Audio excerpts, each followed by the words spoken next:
রাজপুত্র তখন একটি বনের মধ্যে দিয়ে যাচ্ছিলেন। ঘরের ভিতরে কেউ আছেন কি?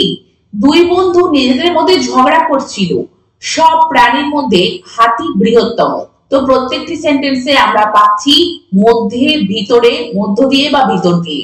তার জন্য কোন প্রিপোজিশন কোথায় আমরা সঠিকভাবে ব্যবহার করে এই ধরনের সেন্টেন্স আমরা সহজে একে অপরকে ইংলিশে বলতে পারি তা আজকে ক্লাসের মাধ্যমে আমরা দেখে নেব। তো welcome everybody, welcome to my channel to series coaching. সবাইকে বলবো প্রথম থেকে ক্লাসটি মনোযোগ সহকারে দেখতে। আর আজকে যারা চ্যানেলে প্রথম হচ্ছ এবং এখনো অবধি চ্যানেলকে যারা সাবস্ক্রাইব করনি তারা অবশ্যই চ্যানেলকে সাবস্ক্রাইব করে প্রতিনিয়ত এই ধরনের ইম্পর্টেন্ট ক্লাস করতে থাকো।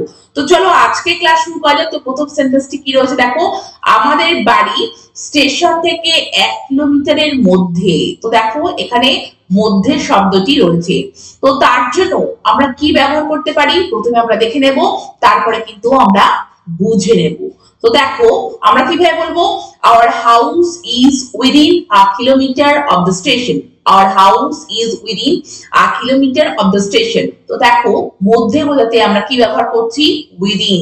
তো দেখো যখন কোনো এরিয়ার মধ্যে কোনো কিছু অবস্থান বোঝাবে বা কোনো একটা পার্টিকুলার সময়ের মধ্যে কোনো কিছু বোঝাবে বা কোনো একটা দূরত্বের মধ্যে কিছু একটা বোঝাবে, সেক্ষেত্রে মধ্যে শব্দটি থাকবে। তো দেখো 1 কিলোমিটার এই যে বলা হচ্ছে দূরত্ব তার মধ্যে, তো সেক্ষেত্রে আমরা যেটি ব্যবহার করব যে প্রিপোজিশনটি সেটি হলো উইদিন। তো our house is within a kilometre of the station. পরের সেন্টেন্সটি দেখো, ঘরের ভিতরে কেউ আছেন কি? তো দেখো ভিতরে বা মধ্যে, তো ঘরের ভিতরে কেউ আছেন, তো অলরেডি ঘরের মধ্যে তিনি আছেন। তো সেক্ষেত্রে আমরা কি ব্যবহার করব, in. Is there anybody in the room? Is there anybody in the room? তো সেক্ষেত্রে আমরা ব্যবহার করব কি প্রিপোজিশন, ইন। পরের সেন্টেন্সটি দেখো, সাপটি গর্তের মধ্যে ঢুকে গেল। তো এখানেও দেখো মধ্যে শব্দটি রয়েছে, তার জন্য কি আমরা ইন ব্যবহার করব না। যখন বাইরে থেকে কোনো কিছু ভিতরে প্রবেশ করবে তো সেক্ষেত্রে আমরা কিন্তু কি ব্যবহার করব, ইনটু। তো কিভাবে বলবো, the snake crawled into the hole. The snake crawled into the hole. অর্থাৎ সাপটি বাইরে ছিল ভিতরে ঢুকলো। তো সেক্ষেত্রে এখানে গর্তের মধ্যে ঢোকা, এই যে মধ্যে শব্দটি, তার জন্য আমাদেরকে ব্যবহার করতে হবে ইনটু। পরের সেন্টেন্সটিকে দেখো, দুই বন্ধু নিজেদের মধ্যে ঝগড়া করছিল। তো দেখো দুই বন্ধু নিজেদের মধ্যে অর্থাৎ দুজনের মধ্যে। তো এখানে মধ্যে বোঝাতে আমরা কি ব্যবহার করব, between.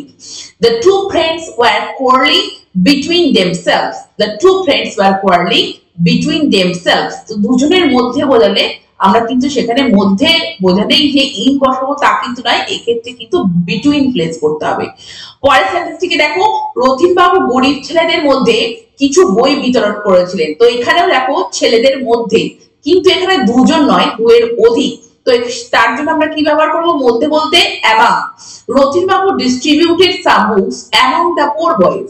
Rathin babu distributed some books among the poor boys. তো দেখো অ্যামং হচ্ছে যে মধ্যে, তবে দুজনের মধ্যে না, দুয়ের বেশি, তাদের মধ্যে বোঝাতে আমাদের কিন্তু অ্যামং শব্দটি ব্যবহার করতে হবে। পরের সেন্টেন্সটিকে দেখো, আগামী সোমবারের মধ্যে আমি কলকাতা যাবই। তো দেখো আগামী সোমবার, তার মধ্যে আমি কলকাতা যাবই। তো কোনো সময়ের পরে নয়, তার আগেই বোঝাতে আমরা কি ব্যবহার করতে পারি, by. I will go to Kolkata by Monday next. I will go to Kolkata by Monday next. তো দেখো কোনো সময়ের পরে নয়, তার আগেই বোঝাতে আমরা কি ব্যবহার করতে পারি, কোন প্রিপোজিশন, বাই। তো দেখো বাই মন্ডে নেক্সট।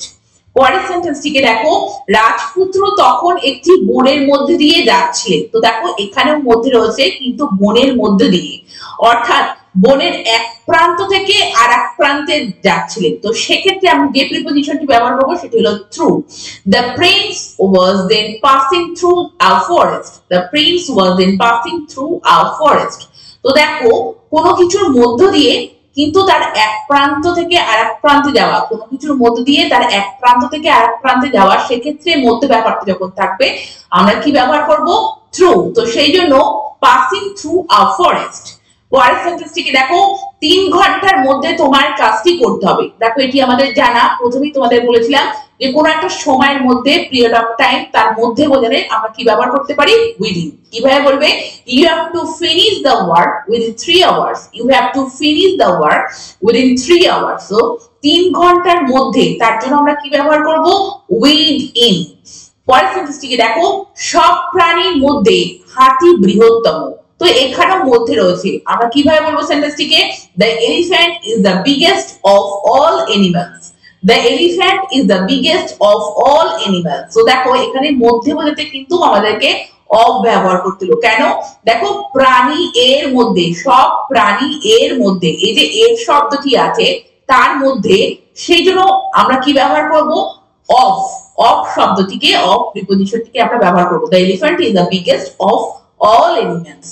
তো তোমরা দেখলে যে মধ্য শব্দটির জন্য আমরা শুধু ইন বা ইনটু নয়, আমরা কিন্তু উইদিন, থ্রু, অফ কিন্তু ব্যবহার করতে পারি, বা বাই ব্যবহার করেও কোনো সেন্টেন্স বলতে পারি। তো তোমরা সঠিক জায়গায় মধ্য শব্দটির জন্য সঠিক প্রিপোজিশন ব্যবহার করে বিভিন্ন ধরনের সেন্টেন্স সহজে ইংলিশে বলতে থাকো এবং প্র্যাকটিস করতে থাকো, এবং চ্যানেলটিকে সাবস্ক্রাইব রেখে প্রতিনিয়ত এই ধরনের ইম্পর্টেন্ট ক্লাস করতে থাকো। Thank you very much.